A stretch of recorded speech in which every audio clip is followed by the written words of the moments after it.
નમસ્તે સૌને. આજે હું રાષ્ટ્રીય ઉપભોક્તા અધિકાર દિવસ વિશે વાત કરવા આવી છું.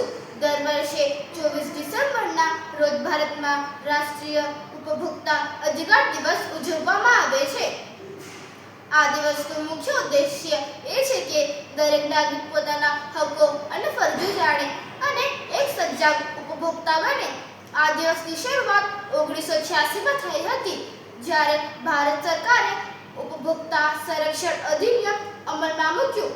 આ કાયદો ઉપભોક્તાને છેતરપિંડી, ખોટી જાહેરાતો, નબળી ગુણવત્તાવાળા માલ અને સેવાઓ સામે રક્ષણ આપે છે. દરેક ઉપભોક્તાને નીચે મુજબના 6 હકો પ્રાપ્ત છે. પહેલું, સુરક્ષા મેળવવાનો હક, ખોટા કે નુકસાનકારક માલ સામે સુરક્ષા. બીજું, માહિતી મેળવવાનો હક, વસ્તુની કિંમત, ગુણવત્તા અને સમાપ્તિ તારીખ જાણવાનો અધિકાર. ત્રીજું, પસંદગી કરવાનો હક, ઇચ્છિત વસ્તુ કે સેવા પસંદ કરવાની સ્વતંત્રતા.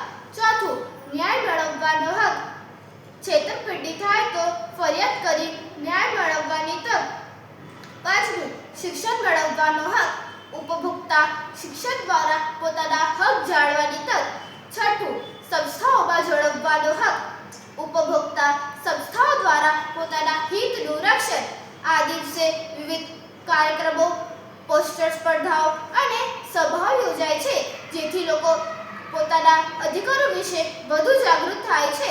આપણી ફરજ પર છે કે વસ્તુ ખરીદતી વખતે બિલ જરૂર લઈએ, ઉત્પાદન તારીખ અને સમાપ્તિ તારીખ ચકાસીએ અને કોઈ છેતરપિંડી થાય તો ઉપભોક્તા હેલ્પલાઇન પર ફરિયાદ કરીએ.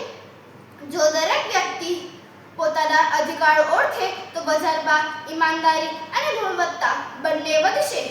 ચાલો આપણે સૌ મળીને નક્કી કરીએ કે આપણે સજાગ, સમજદાર અને જવાબદાર ગ્રાહક બનીને દેશના વિકાસમાં સહયોગ આપીશું.